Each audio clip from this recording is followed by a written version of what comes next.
अस्सलामुअलैकुम दोस्तों, मैं हूं राव कमर रिजवान और आप देख रहे हैं मेरा यूट्यूब चैनल। देख पगली, तेरे अब्बा को राजा से बहुत प्यार है। वो तेरी फुप्पो को कभी मना नहीं करेंगे। अम्मा ने आटा गूंदते हुए पास ही बैठी हांडी में तेज तेज डोई चलाती गुल से कहा, गरीबों का राजा, अगर अब्बा को अपने गरीब भांजे से प्यार है तो करते रहें, मगर दूसरों की जिंदगी क्यों खराब करना चाहते हैं? गुल ने हाथ रोक कर कहा। अम्मा ने एक नज़र हांडी में लगते मसाले पर डाली और पास पड़े पानी के बर्तन में से चंद छींटे मसाले में डाले तो शूं की आवाज़ के साथ थोड़ा धुआं भी उठा। गुल मुंह पर हाथ रख कर खांसने लगी। क्या है अम्मा, जब सब कुछ खुद करना होता है तो मुझे क्यों आवाज़ देती हैं? गुल को बहाना चाहिए था, इसलिए फौरन वहाँ से उठकर बावर्ची खाने से बाहर निकल गई।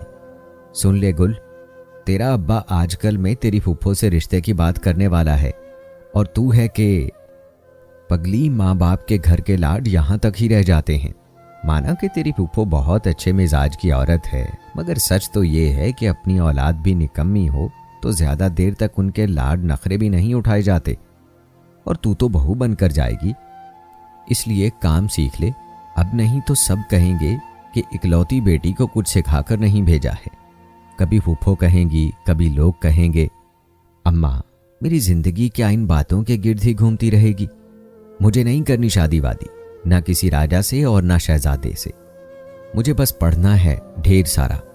वो जैसे टीवी में लड़कियां आती हैं ना, किताबें हाथ में पकड़े तेजी से कॉलेज की सीढ़ियां चढ़ती और उतरती हुई, नए और अच्छे कपड़े पहने हुए, खूबसूरत बाल हवा में लहराते हुए, हंसती खिलखिलाती हुई, हर फिक्र से आज़ाद। अम्मा, मुझे भी ऐसी जिंदगी जीनी है। अम्मा, क्या ऐसी जिंदगी मिलना बहुत मुश्किल है? हांडी में सब्जी डालते हुए अम्मा ने गर्दन मोड़कर सहन में रखी चारपाई पर बैठी गुल को देखा था। दोनों टांगों को झुलाते और चेहरा दोनों हथेलियों में सजाए अपने तसव्वुर में खोई वो बहुत मासूम लग रही थी।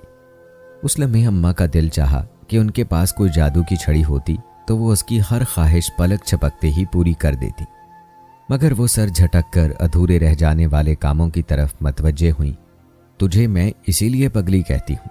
कितनी बार मना किया है कि जरीना के घर ड्रामे देखने मत जाया कर। नित नई चीजें देख देख कर तेरा दिमाग खराब होता है।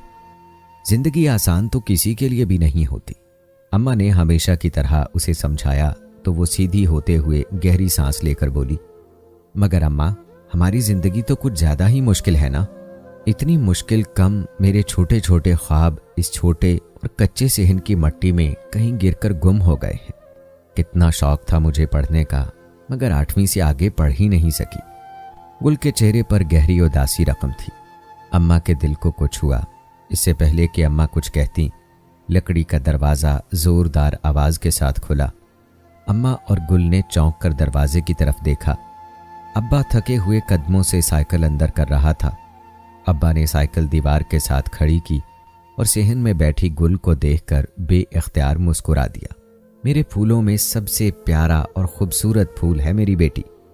अब्बा ने पास आकर उसके सर पर मोहब्बत से हाथ फेरा और दूसरे हाथ में पकड़ा शॉपर उसकी तरफ बढ़ाया। क्या लाए हैं अब्बा? गुल सारी उदासी भूलकर तजस्सुस से लिफाफे के अंदर झांकने लगी।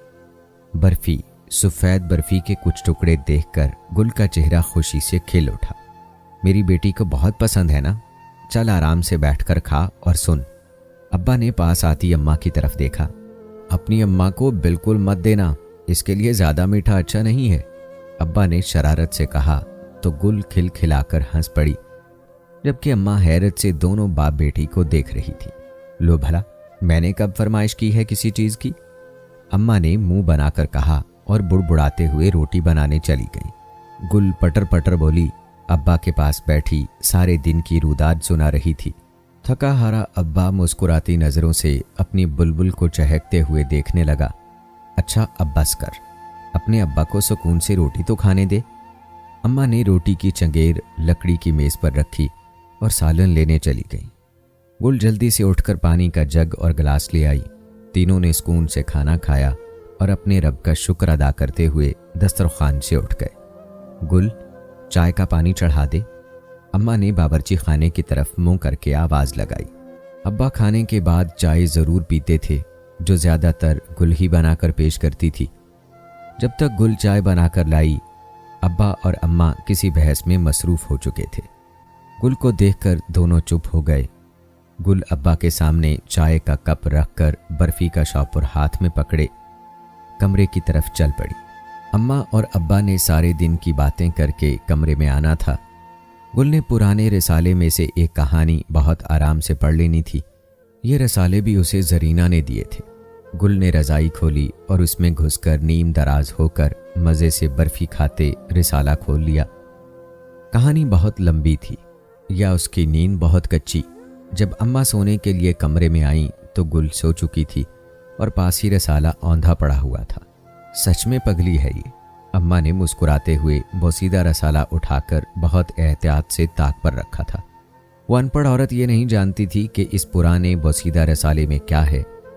वो सिर्फ इतना जानती थी कि इन बोसीदा औराक को हाथ में लेते ही गुल के चेहरे पर खुशी के अनगिनत रंग फैल जाते थे। मैं 11 बजे तक राजा को भेजूंगा, तब तक ये गजरे बना देना। आज मुझे जल्दी जाना है। सुबह ही सुबह गाहक आना शुरू हो जाते हैं। करीबी मार्केट में दही बल्लों की मशहूर दुकान के सामने अब्बा फूलों का ठेला लगाता था। रोज़ के इतने फूल बिक जाते थे कि उनकी दाल रोटी इज्जत के साथ चल रही थी। अब्बा और अम्मा ने सारी ज़िंदगी ख्वाहिशों की बजाय ज़रूरतों को पूरा करने में गुजारी थी। ये सबक ही वो गुल को भी पढ़ाने की कोशिश करते थे। मगर इंसान पढ़ तो किसी से भी लेता है, मगर सबक सबसे नहीं सीखता। ऐसा ही गुल के साथ था। वो ज़िद्दी या हट धर्म तो नहीं, मगर जीती जागती सांस लेती लड़की ज़रूर थी, जो अपनी आंखों में नौउम्री के सब ख्वाब सजाने का पूरा हक रखती थी। देखकर बना क्या कर रही है? गुलाब के फूलों के अलग से बनेंगे और मोतिये के फूलों के अलग से, इनको मिला क्यों रही है? एक तो पहले ही इतने कम करने वाले पड़ते हैं, ऊपर से इस लड़की की हरकतें। छोड़ो, मैं खुद कर लूंगी। अम्मा ने झुंझलाकर उसके सामने से दोनों टोकरियां उठाई थीं। क्या है अम्मा, हर बात पर पाबंदी क्यों लगाती हैं? बस मेरा दिल करता है कि दोनों फूलों को मिलाकर गजरे बनाऊं, बल्कि ढेर सारे फूलों को मिला दूं, एक दूसरे में इस तरह मिलाऊं कि सब मिलकर एक नया फूल बन जाए, ढेर सारे रंगों का मुख्तलिफ खुशबुओं में बसा एक फूल। अम्मा, आपको पता है कि दुनिया में इतने ढेर सारे मुख्तलिफ रंगों के फूल हैं? और गुल ने अपने दोनों बाजू फैलाते हुए कहा। तुझे कैसे पता? हाँ, ज़रूर इस जरीना के घर छोटे से डब्बे में देखा होगा। तेरा वहां जाना बंद करना ही पड़ेगा। इससे पहले कि गुल कोई जवाब देती, हल्की आवाज में सलाम करता कोई आगे बढ़ा। इस छोटे से मोहल्ले में सुबह के वक्त दरवाजे बंद करने का रिवाज बहुत कम था। जुनेद उर्फ राजा को देखकर गुल के मुंह के जाविये बहुत तेजी से बिगड़े थे। उसके चेहरे की मुस्कुराहट बता रही थी कि वो उनकी बातें सुन चुका है। आओ बेटा, अभी गजरे तैयार हो जाते हैं। गुल, चाय का पानी रखो। अम्मा को मतवक्के दामाद का सोचकर आव भगत की पड़ गई थी। गुल पांव पटखती कोने में बने छोटे से बावर्ची खाने में चली गई। राजा अम्मा की बातों के जवाब देता हुआ गजरे बनाने लग गया। अम्मा, चाय अभी बना दी तो अब्बा की चाय के लिए पत्ती नहीं बचेगी, गुल ने बावर्ची खाने से झांक कर कहा। अम्मा का दिल किया पास पड़ी जूती उठाकर उसे मार दें, मगर अपने चेहरे के तासुरात पर काबू पाते हुए आराम से बोली, पत्ती का लिफाफा टीन के कनस्तर में भी रखा हुआ है, तो फिक्र मत कर, जल्दी से चाय बना के ले आ। अम्मा ने बावर्ची खाने की तरफ मुंह करके कहा। उनकी कोशिश थी कि आंखों से झलकती डांट गुल तक बआसानी पहुंच जाए, मगर गुल अंदर से ही शोर मचाए जा रही थी। जान के मजाक कर रही है, आदत है इसकी। साथ ही अम्मा ने राजा को तसल्ली दी, जो सर झुकाए काम में मशगूल था। अम्मा, चीनी भी थोड़ी है। कोई बात नहीं, राजा कम चीनी ही पीता है, तू बस बना ला चाय। अम्मा, दूध पत्ती बनानी है या कड़क चाय? एक और सवाल हाजिर था। दूध पत्ती बना।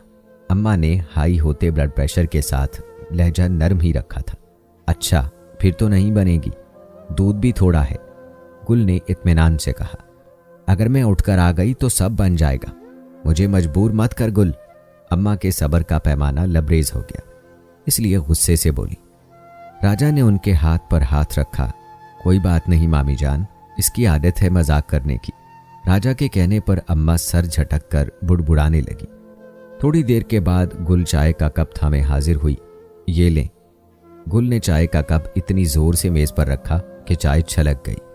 बदसलीका लड़की, अम्मा का बस नहीं चल रहा था कि गुल की धुलाई कर दें। बेटा मैं अभी आई, अम्मा कहते हुए अपनी जगह से उठी और गुल के पास से गुजरते हुए उसे गुस्से से घूरा। गुल खिसाकर पीछे हटी। कुछ देर के बाद वो प्लेट में बिस्किट रख कर ले आई। अरे मामी जान, इस तकल्लुफ की क्या जरूरत थी? मैंने कुछ देर पहले ही तो नाश्ता किया है, राजा ने नरमी से जवाब दिया। नहीं बेटा, इसमें तकल्लुफ वाली क्या बात है? मैंने सोचा इस लड़की को कहा तो इसके सवाल पूरे होने तक तुम्हारी चाय ही खत्म हो जाती, इसलिए खुद ही जहमत कर ली।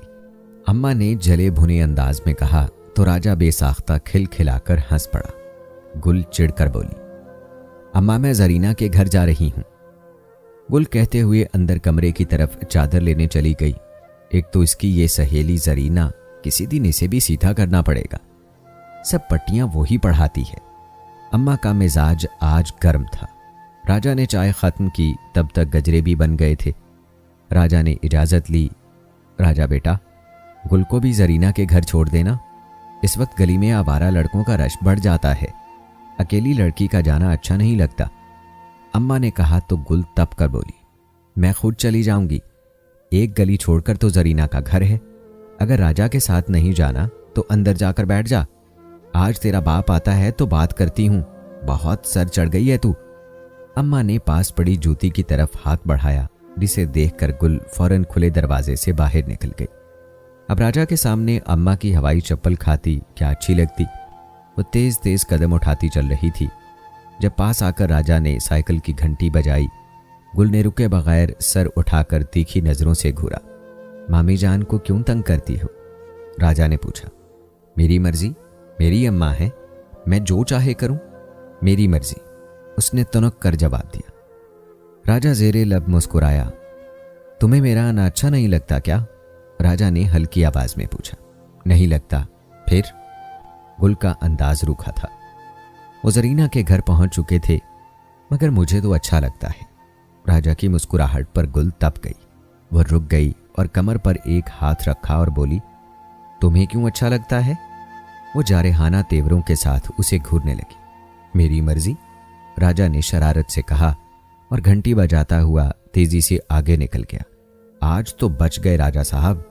किसी दिन आशिकी झाड़ कर देखें, फिर बताऊंगी। गुल पेचोताब खाती खुले दरवाजे से अंदर दाखिल हो गई। आप हंस रहे हैं? अम्मा ने हैरत से मुंह पर हाथ रखकर अब्बा को देखा, जिनकी आंखें मुसलसल हंसने से भीग गई थीं। गुल के अब्बा हर बात हंसी मजाक में मत उड़ा दिया करें। अपनी लाडली को बुलाकर अच्छी तरह डांटें और उसकी अकल ठिकाने लाएं। कल को अगले घर जाकर क्या करेगी? अम्मा तप कर बोली तो अब्बा ने हाथ उठाकर उन्हें रोका और गुल को आवाज दी। 2.5 मरले के छोटे से घर में उनकी आवाज गूंजी तो गुल छोटे छोटे कदम उठाती कमरे से बाहर निकली। आज अम्मा ने उसकी ठीक ठाक क्लास ली थी, इसलिए उसका मुंह सूजा हुआ और आंखें भीगी हुई थीं। अरे मेरी गुल को क्या हुआ? क्या तुम रो रही थी? अब्बा सब भूल भाल कर उसकी आंखों की नमी पर तड़प उठा। अम्मा ने सर पर हाथ मारा। समझा लिया आपने और समझ गई आपकी लाडली। अम्मा बुड़बुड़ाते हुए वहां से उठ गई। गुल बाप के बाजू से लगकर बैठ गई और उनके कान में खुसर फुसर करने लगी। अभी पूछता हूं तुम्हारी अम्मा से, अब्बा ने कहा तो गुल ने फौरन सर हिलाकर मना किया। क्या पूछना है पूछ लें, बाप बेटी को कोई हसरत ना रहे। अम्मा ने भाप उड़ाती चाय का कप अब्बा को पकड़ाया तो वो गड़बड़ा कर रह गए। वो मैं कह रहा था कि चाय इतनी देर से क्यों लाई हो? कोई काम तो ढंग से कर लिया करो, बस हर वक्त मेरी बेटी के पीछे पड़ी रहती हो। अब्बा ने बिला वजह का रोब जमाया तो अम्मा के साथ साथ गुल भी बेसाख्ता हंस पड़ी। उन दोनों को हंसता देखकर अब्बा के चेहरे पर भी मुस्कुराहट फैल गई। बस इतनी सी बात थी, बिला वजह ही डांट कर मेरी बेटी का दिन खराब किया। अब्बा ने प्यार भरी नजरों से गुल के मुस्कुराते हुए चेहरे की तरफ देखा।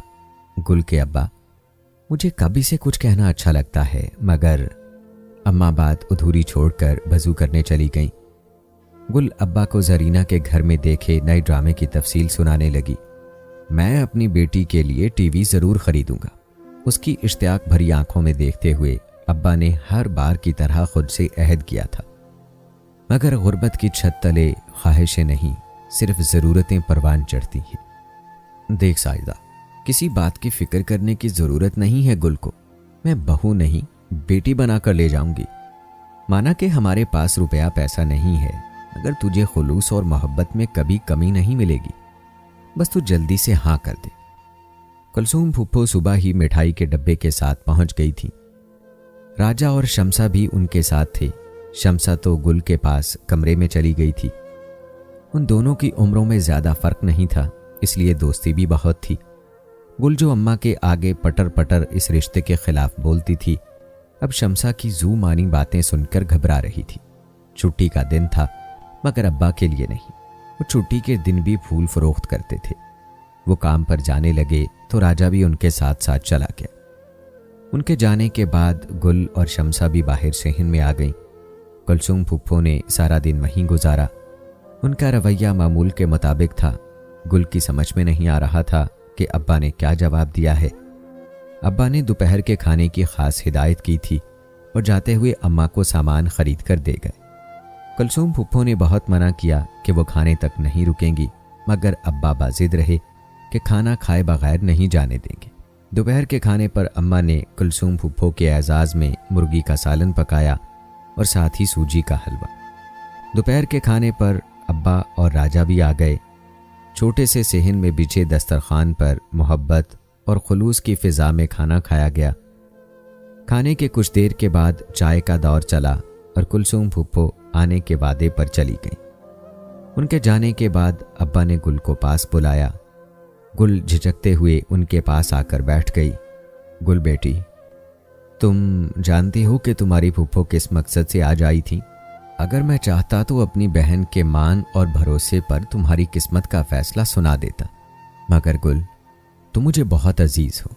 तुम्हारी अम्मा और मैं दिलो जान से इस रिश्ते के लिए राजी हैं, क्योंकि हम गरीबों के घर इससे बेहतर कोई और रिश्ता नहीं आएगा। मगर तुम्हारी मर्जी जाने बगैर मैं हाँ नहीं कर सकता। तुम क्या कहती हो बेटी? अब्बा ने उम्मीद भरे लहजे में पूछा था, जबकि अम्मा परेशान नजरों से उसके झुके हुए सर की तरफ देख रही थी। वो बाप की लाडली बेटी थी। अम्मा के सामने वो हर बार इस रिश्ते से मना कर चुकी थी, इसलिए वो दिल ही दिल में दुआ करने लगी कि गुल कोई बेवकूफ़ी ना करे। अब्बा। कुछ देर के बाद गुल ने सर उठाकर बाप के चेहरे की तरफ देखा, जिनकी आंखों में उम्मीद मगर चेहरे पर नाउमीदी के साए लहरा रहे थे। मुझे आप लोगों की मोहब्बत पर कभी कोई शक नहीं रहा है। आपका फैसला सर आंखों पर, गुल ने सारतमंदी से कहा तो अब्बा ने उसकी पेशानी पर बोसा दिया। अम्मा भी दुपट्टे के पल्लू से गीली आंखें साफ करती हुई आगे बढ़ी और गुल को खुद से लगा लिया। मैं अपनी बेटी को नादान समझती रही, मगर मेरी बेटी बहुत समझदार है। अम्मा के कहने पर गुल मुस्कुरा दी। अम्मा और अब्बा को बातों में मगन देखकर वहां से उठ गई। आज अब्बा के दिए एतमाद और यकीन ने उससे वो फैसला करवाया था जो आम हालात में वो शायद कभी ना कर सकती। आज उसे इस बात का अंदाज़ा बाखूबी हुआ था कि ज़िंदगी बड़ी बड़ी बातों या घरों में नहीं बसती, बल्कि ज़िंदगी बहुत छोटी छोटी बातों में सांस लेती है। उसने अपने छोटे से गुर्बत के दरो दीवार से सजे घर में खुद को पूरे कद से देखा है और महसूस किया था। कुलसूम फुप्पो के घर के हालात कुछ बेहतर ज़रूर थे, मगर वहाँ भी ख्वाहिशों से ज़्यादा ज़रूरतों को पहले पूरा किया जाता था। सादगी से ब्याह कर गुल उस आंगन में खुशबू बनकर आ चुकी थी। उसकी आमद ने सारे घर में रोशनी फैला दी थी। वो कुलसूम फुप्पो की लाडली तो थी ही, राजा की भी मन भाई और शमसा से भी उसकी खूब बनती थी। शादी को 3 महीने गुजर गए। गुल घर के कामों में हाथ बटाने लगी।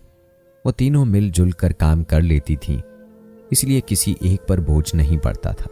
राजा उसकी बहुत सी ख्वाहिशात से वाकिफ था, इसलिए उन्हें पूरी करने की तगोदौ में लगा रहता। उसने शादी से पहले एक पुराना सा टीवी भी गुल के लिए खरीदा था।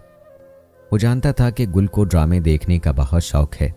अब गुल और शमसा फरागत पाते ही टीवी के आगे बैठ जाती। अक्सर कुलसूम फुप्पो भी उनका साथ देती, मगर जल्द ही उकताकर मोहल्ले के दौरे पर निकल जाती कि जो मज़ा घर घर घूमने और बातें करने में था, वो एक जगह बैठकर छोटे से डब्बे को देखने में नहीं था। सर्दी की शिद्दत में इजाफा हो गया था। धुंध में डूबी रातें सर्दियों का हुस्न थीं। उन दिनों राजा बहुत देर से घर आने लगा था। वो कहता था कि शादियों का सीजन है, इसलिए फूलों की फरोख्त बहुत बढ़ गई थी। राजा की ख्वाहिश थी कि वो थोड़े पैसे जोड़कर मेन मार्केट में छोटी सी एक दुकान किराए पर ले ले, ताकि वो अपने काम को मज़ीद तरक्की दे सके। अम्मी, मेरी जैकेट ठीक कर दी थी? सुबह नाश्ते के बाद राजा ने हाथ धोकर तौलिए से पूछते हुए माँ से पूछा। हाँ बेटा, मगर इतने साल पुरानी जैकेट है, कब तक साथ देगी? जगह जगह तो टांके लगा दिए हैं। ऐसा कर, लंडे से नई जैकेट खरीद ले। कुलसूम ने बेटे से कहा तो वो पुरसोच अंदाज में सर हिलाकर रह गया। अम्मी, बाजी रानू से पूछना कि नया माल आया है, दुकान पर ले जाने से पहले दिखा दें। मैं कुछ पैसे बचाकर नई जैकेट ले लूँगा। हाँ ठीक है, आज जाती हूँ रानू की तरफ, उसके पास हुई तो कभी मना नहीं करेगी। छोटा भाई कहती है तुझे। कुलसूम के कहने पर राजा सर हिलाते हुए जैकेट पहनने लगा और फिर काम पर चला गया। सब कामों से फारिग होकर कुलसूम फुफ्फो, गुल और शमसा को भी अपने साथ ले गईं। रानू का शौहर लंडे से माल लाकर फरोख्त करता था। बहुत मुनासिब दामों में चीज़ें मिल जाती थीं। रानू उन्हें देखकर बहुत खुश हुई। अच्छा किया खाला, आप आ गईं। अभी माल दुकान पर नहीं गया है, आप देख लें। इस बार कुछ बहुत ख़ास चीज़ें भी आई हुई हैं, रानू ने खुशदिली से कहा और उन्हें कोने में बने छोटे से कमरे में ले गई। शाम को राजा आएगा तो अपनी पसंद के मुताबिक देख लेगा। मुझे तो सब बहुत अच्छी लग रही हैं। कुलसूम फूफो ने मासूमियत से कहा तो रानू हंस पड़ी। शमसा ने अपने लिए एक स्वेटर पसंद कर लिया। कुलसूम ने गुल से भी कहा कि वो अपने लिए स्वेटर पसंद कर ले। गुल की नज़र जिस चीज़ पर अटकी हुई थी वो लेना कुलसूम फूफो के बस की बात नहीं थी, इसलिए उसने नफ़ी में सर हिला दिया। अरे बच्ची, देख तो सही, कितने प्यारे रंग के स्वेटर हैं।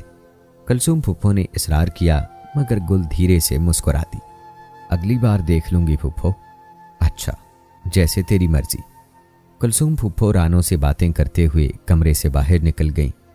ये कोट कैसा है गुल? अचानक शमसा ने लाल रंग का बहुत खूबसूरत सा लेडीज कोट उठाकर उसकी आंखों के सामने लहराया तो गुल चौंक गई। अच्छा है, क्यों? गुल ने हैरत से पूछा। ये कोट बिल्कुल वैसा ही है ना जैसा उस दिन ड्रामे में लड़की ने पहना हुआ था? शमसा ने कोट खुद से लगाते हुए कहा। अच्छा होगा, मुझे नहीं याद, गुल लापरवाही से कहते हुए कमरे से बाहर निकल गई। रात को राजा घर आया तो कुलसूम ने उसे सारी बात तफसील से बताते हुए कल रानू के घर चक्कर लगाने का कहा। अच्छा अम्मी, सुबह चला जाऊंगा। गुल ने क्यों स्वेटर पसंद नहीं किया? उसके पास तो कोई अच्छा स्वेटर है भी नहीं, राजा ने फिक्रमंदी से कहा तो कुलसूम सर हिलाकर रह गई। बहुत कहा था मगर इसे कुछ पसंद ही नहीं आया। कह रही थी कि अगली बार देख लेगी जब माल आएगा। मगर अम्मी, सर्दी बहुत बढ़ गई है। अच्छा, मैं खुद ही ले आऊंगा इसके लिए। राजा ने मसले का हल निकाला था। जिनके पास पैसा होता है वो जिंदगी में खुश रहने के कितने तरीके ढूंढ लेते हैं। अब देखो, मैंने आंख खुलते ही अपने बाप को फूल फरोख्त करते देखा, मगर कितनी हैरत की बात है कि वो फूल सिर्फ पैसे वालों के लिए ही थे। उन फूलों की खुशबू पर सिर्फ उनका हक था जो उसे खरीद सकते थे। हमने कभी किसी खुशी या गम में भी उन फूलों को इस्तेमाल नहीं किया। हाँ, मेरी शादी पर फूलों का जेवर ज़रूर मेरा मुकद्दर बना। और दुनिया में देखो, गुल ने टीवी की तरफ इशारा किया, जहाँ लड़का नए साल के आगाज़ पर लड़की को स्क्रीन पर सुर्ख गुलाब पेश कर रहा था। राजा ने बाहर से गुजरते हुए एक लम्हे को रुककर स्क्रीन की तरफ देखा और फिर गुल के चेहरे की तरफ, जहाँ ख्वाहिशों के कितने ही चिराग हसरत का धुआं छोड़ रहे थे। उसके दिल में एक कांटा चुभा था। अपने 3 महीने की शादीशुदा जिंदगी में पहली बार शिद्दत से ये एहसास हुआ था कि गुल खुश नहीं है। मैंने कभी ये जानने की कोशिश ही नहीं की कि उसकी खुशी किस में है, या शायद मेरी इतनी औकात ही नहीं कि मैं उसकी कोई ख्वाहिश भी पूरी कर सकूं। राजा ने दिल गिरफ्ता होकर सोचा। उसके दिल पर मायूसी का छाया गुबार वजूद पर खामोशी बनकर छा गया कि उसकी मोहब्बत की रोशनी में जगमगाती गुल एकदम परेशान होकर रह गई। राजा उससे कोई बात कर रहा था और ना उससे नज़र मिला रहा था। गुल को ऐसा लग रहा था कि जैसे सारी कायनात में से आवाज़ें ख़त्म हो गई हों। अभी तो उसका मन मोहब्बत की छाँव में खिला था, अभी तो उसने मोहब्बत का जायका चखा था, और अचानक ही इससे सब कुछ छीन लिया गया। वो राजा की खामोश आंखों में बोलती मोहब्बत ढूंढती, उसके सिले हुए लबों पर मोहब्बत में डूबी मुस्कुराहट की नन्ही किरण तलाश करते हुए थक कर रो पड़ी। क्या गुर्बत के सर्द आंगन में मोहब्बत की धूप कभी नहीं उतरती है? गुल के खामोश आंसू रुखसार पर नहीं, दिल पर गिर रहे थे। अम्मी, खर्चे के अलावा ये पैसे भी रख लें। राजा ने माँ से कहा तो पैसे हाथ में लेकर वो गिनने लगी। पिछले कई दिनों से जैकेट खरीदने के लिए वो खर्चे में से कुछ पैसे निकाल कर माँ के पास जमा करवा रहा था। 800 हो गए हैं राजा, बस 100 रुपया और मिल जान दे तो मैं तेरे लिए रानों के पास रखवाई जैकेट आप ही ले आऊंगी, कुलसूम ने पुरजोश लहजे में कहा। तो राजा बेदिली से सर हिलाकर रह गया। हालांकि उसने अपने लिए जैकेट खुद पसंद की थी, काफी अरसे से उसे ऐसी ही जैकेट की तलाश थी। अब उसकी पहुंच में आने वाली थी तो उसे कोई खुशी नहीं हो रही थी। अम्मी, आज मुझे वापसी में देर हो जाएगी। आज कमाई का दिन है, नया साल शुरू होने वाला है ना। फूलों की मांग बहुत बढ़ जाती है, बाकी पैसे मैं आपको रात तक दे दूंगा। राजा ने कहा तो कुलसूम कुछ सोचकर बोली, शमसा ने अभी रानों के घर जाना है, उसने काम से बुलवाया है। ऐसा कर, तू ये पैसे उसे देकर जैकेट ले लेना, 100 रुपया ही रह जाएगा, वो कल दे आऊंगी। कम से कम तू सर्दी से तो बचेगा ना। अम्मी के कहने पर राजा पहले तो नहीं माना, मगर फिर उनके बेहद इसरार पर पैसे लेकर शमसा के साथ घर से निकल गया। पता नहीं आजकल गुल को क्या हो गया है, ना बात करती है ना टीवी देखती है, बस खामोशी से किसी सोच में गुम रहती है। क्या आपसे लड़ाई हुई है? शमसा ने सवाल किया तो राजा चौंक गया। नहीं, मेरी लड़ाई तो नहीं होती। वैसे वो खुश भी किस बात पर होगी? ऐसा क्या है हमारे घर में? राजा ने तंजिया लहजे में कहा। नहीं भाई, ऐसा नहीं है। इससे पहले कि शमसा कुछ कहती, रानों का घर आ गया। रानू उन दोनों को देखकर बहुत खुश हुई और उन्हें छोटे से कमरे में ले गई। भाई राजा, ये पकड़ अपनी जैकेट, पैसे जब कभी आएंगे तब दे देना। वो अम्मा परवीन का पोता आया था कल, वो तो इस जैकेट के पीछे पड़ गया, बहुत मुश्किल से टाला है उसे। इससे पहले कि राजा कुछ कहता, रानू ने जैकेट उसे पकड़ा दी। राजा ने जेब से पैसे निकालकर उसकी तरफ बढ़ाए। रानू बाजी, 100 रुपया कम है, वो आज रात तक दे जाऊंगा। बहुत शुक्रिया। राजा के कहने पर रानू ने मुस्कुराकर पैसे थाम लिए। अच्छा, मैं चलता हूं। शमसा, तुम रात होने से पहले घर वापस चली जाना। राजा ने जाते हुए हिदायत की। बेफिक्र रहो भाई, मुन्ने के साथ मैं खुद जाऊंगी इसे घर छोड़ने। रानू ने कहा तो राजा ने हाँ में सर हिलाया। ये कोट अभी तक बिका नहीं रानू बाजी? शमसा ने सुर्ख रंग का कोट हाथ में पकड़ते हुए सवाल किया। नहीं भाई, पहले खाला नसरीन ने अपनी बेटी के लिए ये कोट पसंद किया था, इतने दिन पड़ा रहा, अब कहती हैं कि नहीं चाहिए। मुन्ने के अब्बा कह रहे कि कल दुकान पर ले जाएंगे, ये तो हाथों हाथ बिक जाएगा। इतना प्यारा जो है, रानू बाजी ने मुस्कुराते हुए कहा। प्यारा है तभी तो हमारी गुल को बहुत पसंद आया था। उस दिन बार बार कोट को देख रही थी, मगर अम्मी के सामने चुप रही। शमसा के कहने पर दरवाजे के पास पहुंचे राजा ने मुड़कर देखा। वो कई दिनों से इसी सोच में गुम था कि गुल की खुशी किस में है, और आज उसे वो खुशी उस लाल रंग के कोट में छुपी हुई नजर आई थी। उसने अपनी फटी पुरानी जैकेट की जेब में हाथ डाला। उसकी जेब में चंद पैसे थे, मगर वो चंद पैसे गुल की खुशी खरीदने की इस्तात नहीं रखते थे। क्या मैं इसकी खुशी के लिए इतना भी नहीं कर सकता? उसका दिल जानता था कि यह कितनी बड़ी कुर्बानी मांगता है। कुछ लम्हे लगे उसे अपनी ज़रूरत और महबूब की खुशी में से एक चीज़ को चुनना था, और उसने महबूब की खुशी को चुन लिया। गुल बाहर से आते शोर को सुन रही थी। कुछ मन चले नए साल का आगाज गाने बजाने और आतिशबाजी से कर रहे थे। शमसा और कुलसूम फुफ्फो सोने के लिए अपने कमरे में जा चुकी थीं। गुल राजा के इंतजार में अंदर बाहर के चक्कर लगा रही थी। शदीद धुंध और ठंड में उसके हाथ पांव सुन्न हो रहे थे। रात के तकरीबन 2 बजे दरवाज़ा बजा। गुल ने पहली ही दस्तक पर दरवाज़ा खोल दिया। राजा ने सर्दी से ठिठुरती गुल की तरफ देखा था, जिसने पुरानी शाल ओढ़ रखी थी। खाना गर्म करूं? गुल ने उसके पीछे पीछे आते हुए सवाल किया। राजा ने कमरे में आकर हाथ में पकड़ा शॉपर मेज पर रखा और मुड़कर उसकी तरफ देखा। नहीं, उसका लहजा स्पाट था। क्यों? गुल ने पूछा। भूख नहीं है, राजा ने मुंह फुलाकर कहा। भूख क्यों नहीं है? गुल भी आज जिद पर अड़ी हुई थी। मैंने सोचा था कि तुम आओगे तो साथ खाना खाएंगे, मगर गुल मुंह बसोर कर रह गई। राजा ने चौंक कर देखा। तुमने मेरी वजह से खाना नहीं खाया? लहजे में वाज़ेह हैरत थी। नहीं, तुम्हारे लिए नहीं खाया, मगर तुम्हें तो किसी बात की फिक्र ही नहीं। गुल ने चिढ़कर कहा तो राजा के चेहरे पर मुस्कुराहट फैल गई।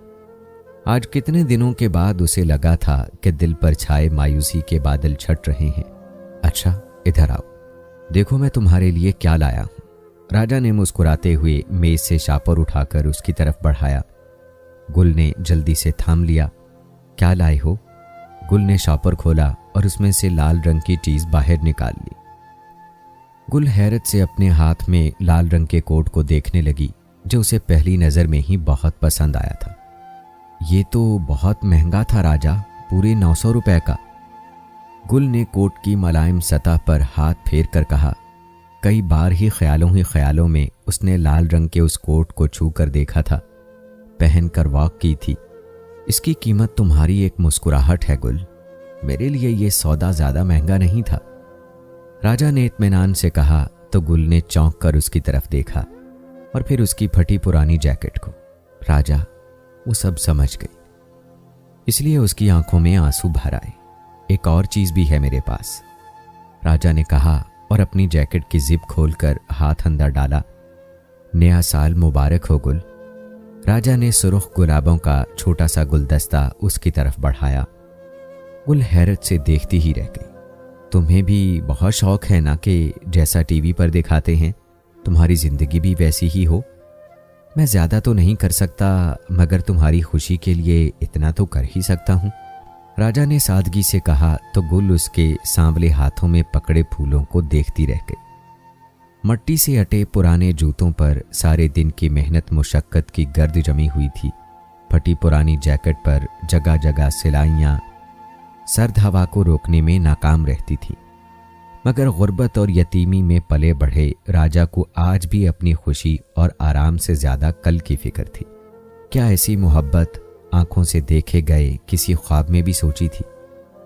गुल की जिंदगी में ये दूसरा लम्हा था जब उसने जाना था कि खुशी और मोहब्बत बड़ी बातों या घरों में नहीं बसती, बल्कि अक्सर बहुत छोटी बातों और घरों में सांस लेती है, और वो भी अपनी नम होती आंखों से मोहब्बत को मुजस्सम खड़ा देख रही थी। तूने अपनी जैकेट के बदले गुल के लिए कोट ले लिया। बेटा, कोट के बगैर तो उसका गुजारा हो जाता, मगर तू क्या करेगा? इतनी ठंड है। और कलसूम ने बावर्ची खाने में पीढ़ी पर बैठे गरम गरम पराठे से इंसाफ करते राजा से हल्की आवाज में कहा। दिन के 10 बज चुके थे। आज राजा को देर से जाना था। गुल और शमसा किसी काम से बाहर निकली हुई थी। अम्मी, कुछ नहीं होता, मैंने उसे आज तक दिया भी क्या है? ये मामूली सी खुशी भी नहीं दे सकता था क्या? राजा ने लापरवाही से कहा और नाश्ता खत्म करके अपनी जगह से उठ गया। कपड़े बदलकर वो जैकेट लेने कमरे में आया। उसी वक्त गुल घर के अंदर दाखिल हुई और सीधा कमरे की तरफ बढ़ी। मेरी जैकेट कहाँ गई? राजा ने छोटे से कमरे में फैले सामान पर नजर दौड़ाते हुए कहा। ये ले। उसी वक्त गुल ने हाथ आगे बढ़ाते हुए कहा। राजा उसके हाथ में पकड़ी नई जैकेट देखकर चौंक गया। उसे सब समझ में आ गया। गुल कोट वापस देकर जैकेट ले आई थी। उसके दिल को तकलीफ पहुंची। तुम? राजा को एकदम ही गुस्सा आ गया कि गुल ने उसके तोहफे की कदर नहीं की थी। वो अपने गुस्से को जब्त करता रुख फेर गया। गुल, तुमने मेरी गुर्बत का मजाक उड़ाया है। राजा का लहजा अपनी बेबसी के एहसास से पस्त था। नहीं राजा, तुम मुझे समझ नहीं सके। मेरी अव्वलीन ख्वाहिश और चाहत सिर्फ तुम्हारा साथ और तुम्हारी मोहब्बत है। गुल ने मध्यम लहजे में कहा तो उसके मुंह से पहली बार लफ्ज मोहब्बत सुनकर राजा खुशी से उछल ही पड़ा। बोला, गुल, क्या सच?